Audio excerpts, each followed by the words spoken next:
Hey and welcome to Neverwinter with Aragon. So the Band of Air is indeed getting a nerf, and along with that the Ring of Darkness is also getting some adjustments along with the set itself. So Critic Studios have released two blogs, one as to why they're nerfing the Band of Air and adjusting its damage, and also their approach moving forward as to balancing certain items and trying to make sure this doesn't happen again. So in this video we're going to go over those blogs. I'll break it down nice and simply as to my main takeaway for them, and also then go over the Band of Air as requested with the Ring of Darkness. What have they done with the set and how does it differ as it is currently on live? Is it going to be worth using both of the rings? Has the Ring of Darkness all of a sudden become better than the Band of Air with a good old switcheroo like they like to do, making one not as good as the other? So now you got to go and pretty much grind out the Ring of Darkness if you haven't done so before. But again, I make no claims just yet. Wait until we see the test data. And additionally, they've claimed that they're going to make the Band of Air not proc off other procs. They've said that in past streams. So let's go and actually test that claim. And now, does the 3 books not proc the Band of Air? Does Mythallar not? Does your Poison Thorn not? Does your Ferocity not? Let's get those tested and see which ones you may still want to be using moving forward after this nerf. Now, when will that nerf come? Well, it's been rumored next Tuesday. Not today, as they didn't want to push out it just yet. They want people to read through the blogs, I assume, first, and otherwise get people's initial reactions off the preview server. So before we get started, I'd like to give a special thank you to all of these channel members for helping me keep my channel going. And so let's jump into their first blog. Balance changes the general direction. Pretty much you can read through this, and basically they don't want the player base to be divided so that people are forming groups based on people who have the item and people who don't have the item. For example, Band of Air, if you didn't have it, you pretty much weren't having much hope of getting into, let's say, Master Trials, because you were losing a lot of damage compared to somebody who did have the item. You can read through the rest here, and they strongly say that they are not intending in any way to have it as like a cash grab. That is never their intention. And if, let's say, they come out with items that are overpowered and you would then buy them directly for cash or for like Zen, I assume is what they mean, then in those cases when they like reduce its power level, then they'll probably come out with like a make good. Overall, they're going to create a rewards council. Essentially, it's a collection of item designers, lead system designers, executive producer, and some selected expert character builders from parts of the Neverwinter team. And that rewards council will review all the items for each module before they go out. And it's not just with regards to it being, let's say, overpowered, also on terms of nobody will want to use that. How can they make it better? So I guess it's nice to hear that they're at least making a bit more of an effort going forward. Personally, I don't see why they haven't been doing this already. So they have their new rewards council.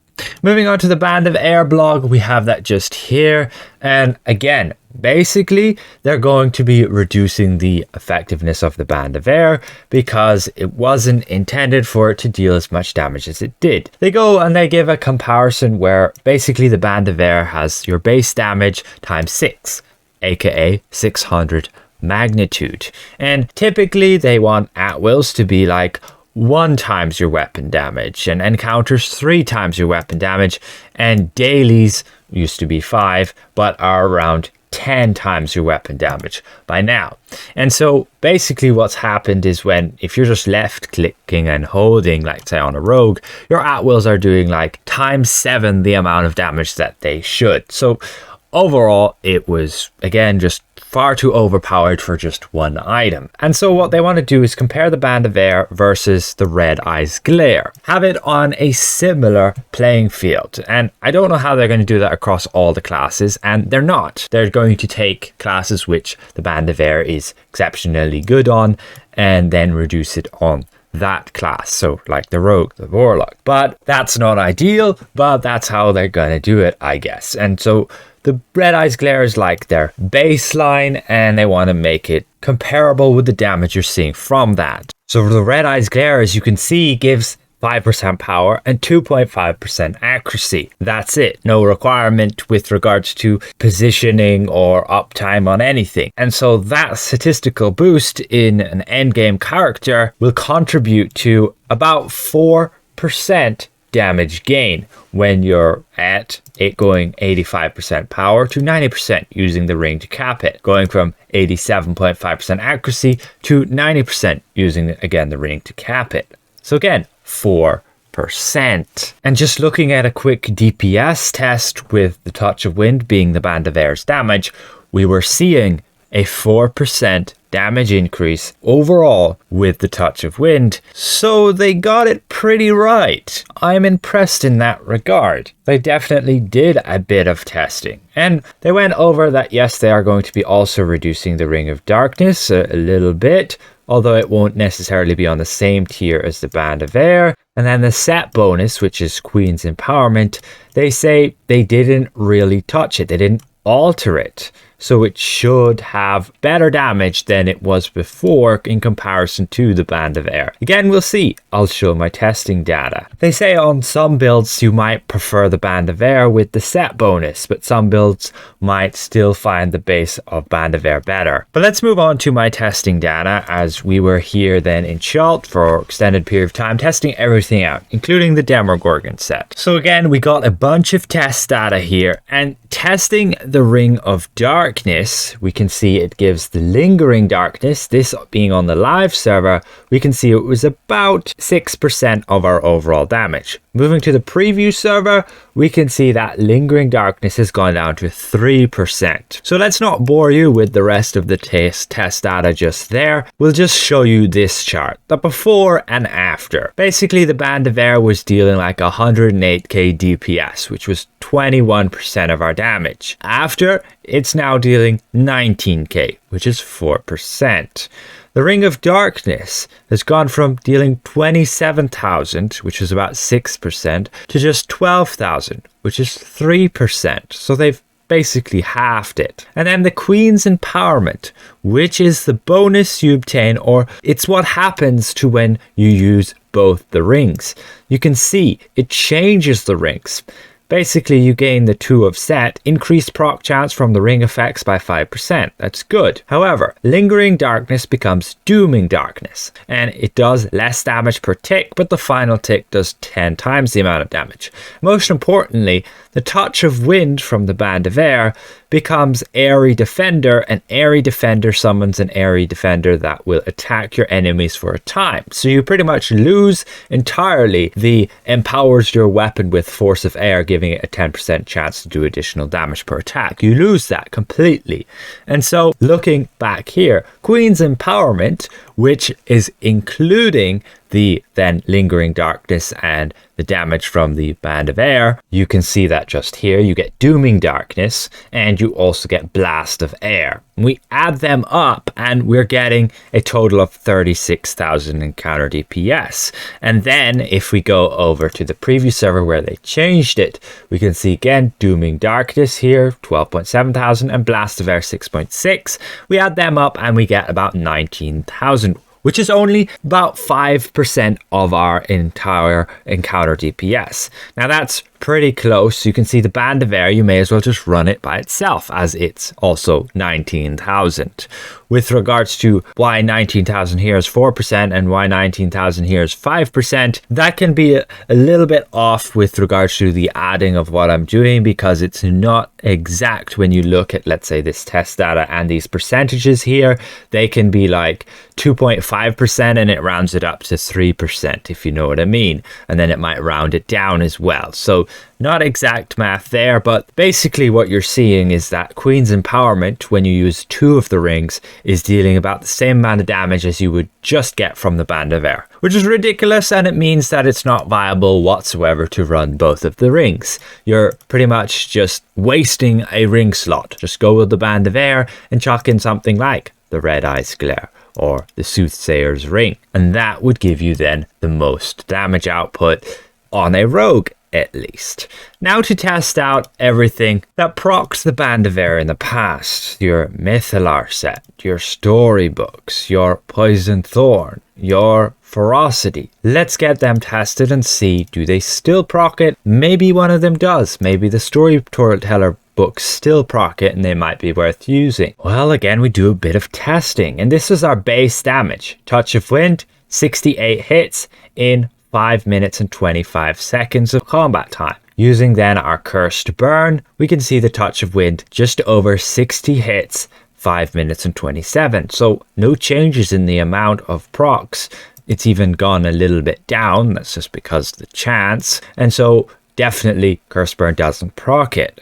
You can check with Ferocity. It also doesn't proc it. As with Touch of Wind, we're only getting 55 hits. That's even worse than our base. Lost Mouth, which is the 3 storybooks or the Lost Mouth set, also doesn't proc it. We were getting the exact same as our base, 68 hits. Mythallar also doesn't proc it. Again, Touch of Wind, only 60 hits, which is worse than our base. And then Oppressive Darkness, which is exclusive to the rogue, also doesn't proc it. Again, only 54 hits. And finally, Poison Thorn also doesn't proc it, as we're only getting 65 hits, which is pretty much the same as our base of 68 hits. So we end up with this. Yeah, none of them proc the Band of Air anymore. And that's what they said in their blog. They don't want anything that is an extra proc or trigger to proc the Band of Air. And so our builds will be changing. On the rogue, what will I be changing up front right now that I can say? Ferocity will be gone. Out of there. The reason being, by itself, its damage is utterly garbage. 1% of our overall damage just using at-wills. That will be a lot less when we use all our encounters and our dailies. So we can switch this out to something that's going to give us stats. Nice. Then the Mythallar set. Well, it still gives us extra damage through raw pressure. You can see how on this example DPS test, raw pressure is even dealing more damage than the Touch of Wind at 6% of our overall damage. Again, just checking this damage here. Let's say we move this and put demo set here instead, adjust the stats back to 90 so it's all equal, and we add the demo set with 5% more damage. That equates to 3.3%. We then have to account for the ability score bonus of strength. I believe you just get +6 there from the neck piece, which will equate to the difference of about 1.5% damage. It's actually 1.44, but we'll just round it up. That would mean the demo set overall gives me 4.8% extra damage, but then you have to take into consideration the extra damage you will gain when you have the full set bonus. So you will gain about, maybe squeeze out 1% tops from this, and so you'll end up with, yeah, the Demogorgon set being about 6% of my damage, which is the same as what we're seeing with raw pressure. So realistically, there's next to no difference then, and it won't really matter whether you use the Demogorgon set or the Mythallar set. As for other classes, like the Warlock and the Wizard, gaining the intelligence boost from the Mythallar will contribute a good bit more, and thus definitely making the Mythallar better for them. They also have similar hit count to the Rogue,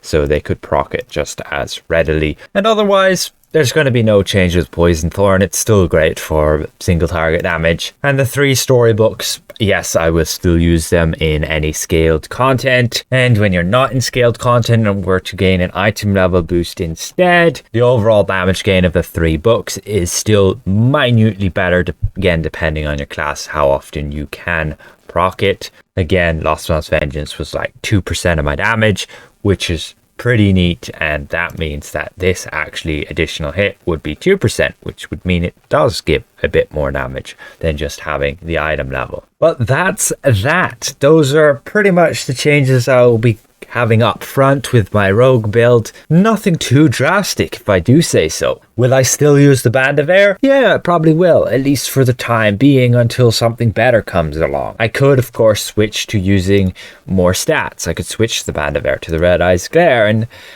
basically gain not much difference. But in terms of burst damage, it can just be better to have that extra pure damage from the Band of Air for your artifact calls. So again, another special thank you to all these channel members for the continued support. And if I presented this well, consider leaving the video a like. And if you're new around here, consider subscribing. See you guys around. Goodbye for now.